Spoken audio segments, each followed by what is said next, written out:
The Sheep Who Was Lost by Chris Little. With apologies to Dr. Seuss. Every sheep in the pasture loved following a lot, but Greaves hiding north of the pasture did not.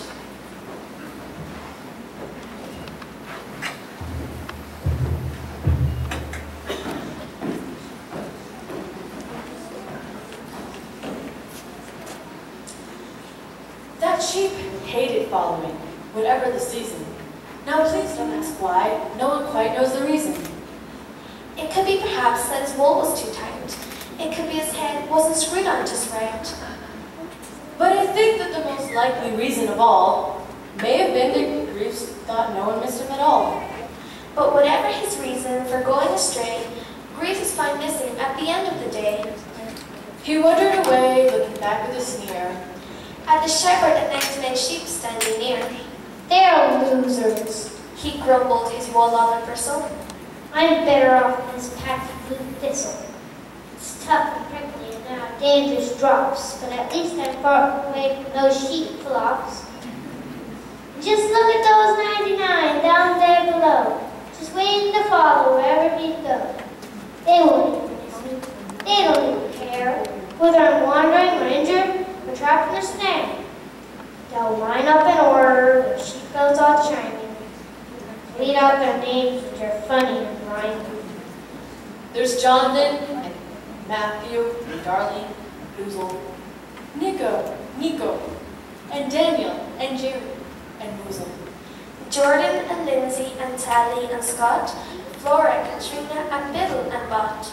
There's Max with the furry black ears sticking out, and Sam with a big tuft of grass in his snout.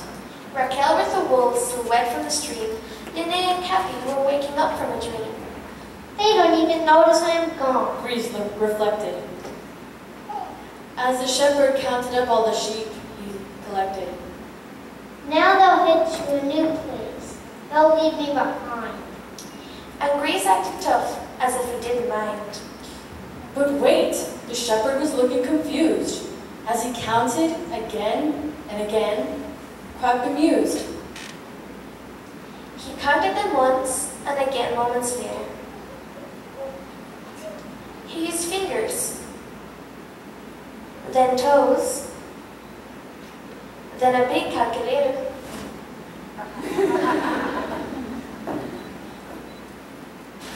Then he puzzled and puzzled till his puzzler was sore, and the shepherd counted them all just once more.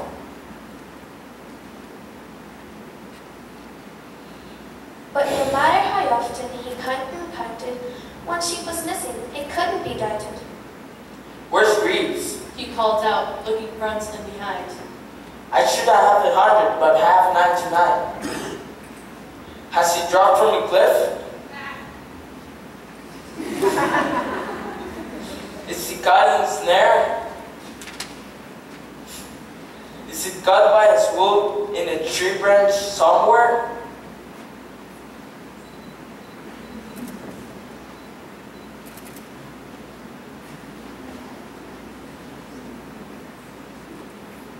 Has the wolf snatched him up?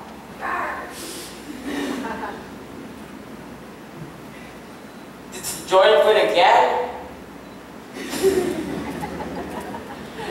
Did he met with a hunter and end with a bang?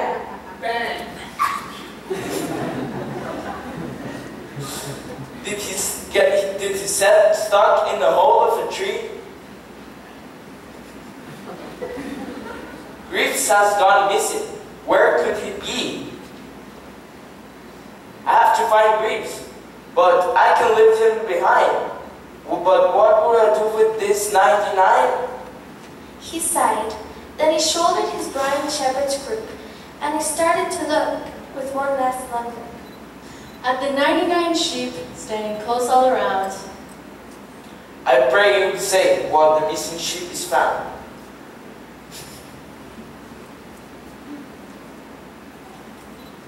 Now Greaves is still thinking that no one had missed him, and was making a bed for himself in the thistle. It's going to be cold, and this thistle is prickly. And my little cheap throat is feeling quite sickly. So much for the shepherd and restless. I'm all alone now, so I'll just go to sleep. Then he settled his body and tucked in his feet, then let out a long, long, long, very sad bleat. Bah! And when he was uncomfortably settled down, he heard a very unusual sound. It sounded like bleeding in hooves on the go. It started in low, then it started to grow.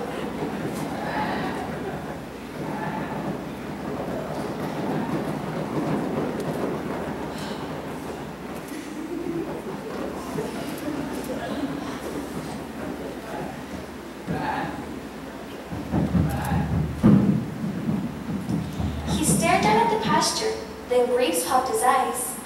Then he shook. What he saw was a shocking surprise. Every sheep in the pasture, the black, white, and gray, was trampling its way up the hill where he lay. He hadn't escaped them. His cover was shattered. And what's more important, it appeared that he mattered.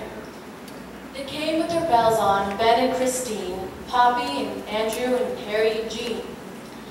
And what happened then, in the pasture they say, the Greeks learned a wonderful lesson that day.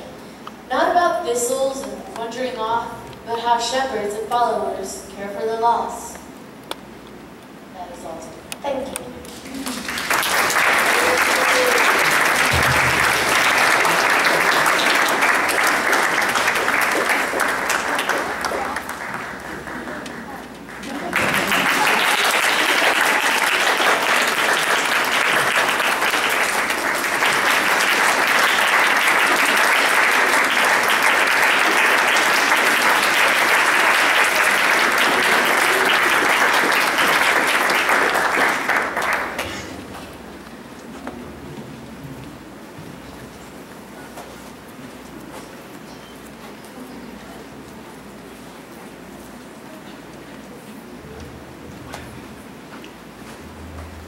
Deixa eu ver aqui.